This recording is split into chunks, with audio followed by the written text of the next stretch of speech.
Welcome to Earthquake Guru's video series.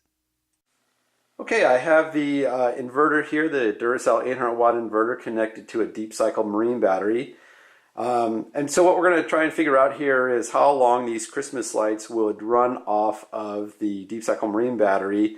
So I have the inverter hooked up to this item called a kilowatt that will show the power usage. But I'm also we're gonna take a look at what other items that you can charge off your battery, through the inverter.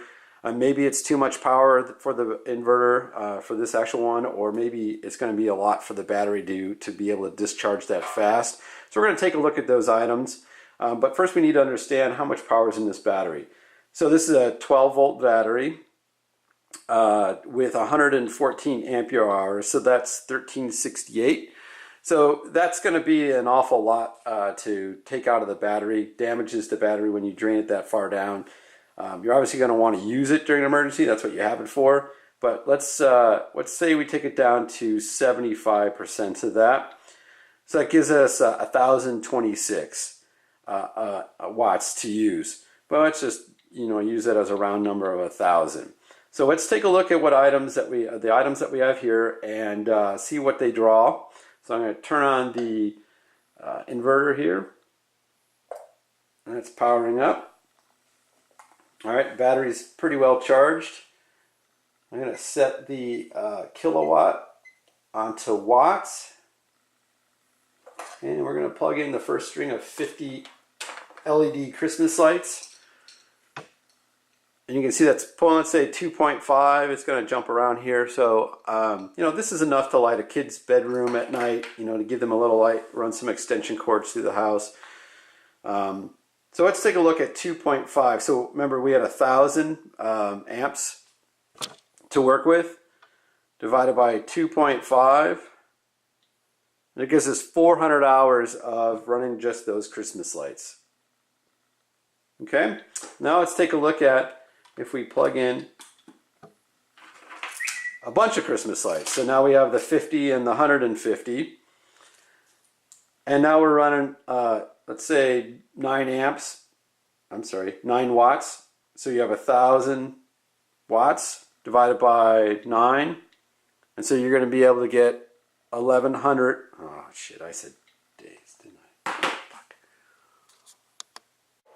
Okay, what I've done here now is I've turned off the inverter, and now I have the kilowatt hooked directly up to the electrical for the house.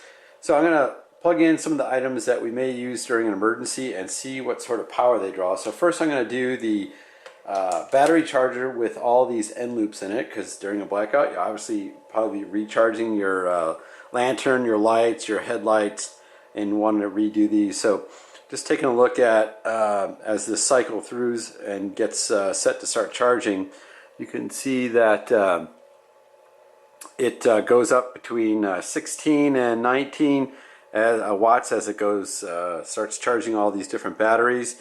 And so if you take a look on how many watts will the battery be able to charge, the deep cycle marine battery. So we originally had our 1,000 watts, and then we're going to divide them by 18 that the battery charger is doing. So we have 55 times we could actually charge that all these different end loop batteries from the deep cycle marine battery. But let's take a look at some other items that we have. So we have, you may need to be recharging your drill. Let's say during a hurricane you have to refasten some boards to the house or windows. And so you plug in to recharge the big 19 volt battery on here. So this thing, if you can see, is taking 45 watts of power to charge up the big 19 volt battery. So again, you have your 1,000 watts divided by 45. So you can charge this 22 times, or charge 22 of these batteries off of your deep cycle marine battery. So now let's take a look at, if there is an emergency and you need to have coffee, which you do, let's see what this coffee maker pulls, and if you could actually pull enough power through the 800 watt inverter and your deep cycle marine battery. And again, I'm plugged into the house. So we're going to plug this thing in, and surprising, the coffee maker on its own, it's got a kind of a short cord here, pulls 0.5 watts just as just sitting there, not doing anything else. So I'm going to kick this baby on. I'm going to turn off the grinder. It has a grinder up here, but I'm just going to turn off the grinder, and I can already tell in the house it just started up. So we're at 940 watts. So this will outpace what the inverter will do. And remember, we only had 1,000 watts to work with, so you're not going to be charging or running your coffee maker from. Here, I'll slide this a little bit closer and get that up a little bit closer.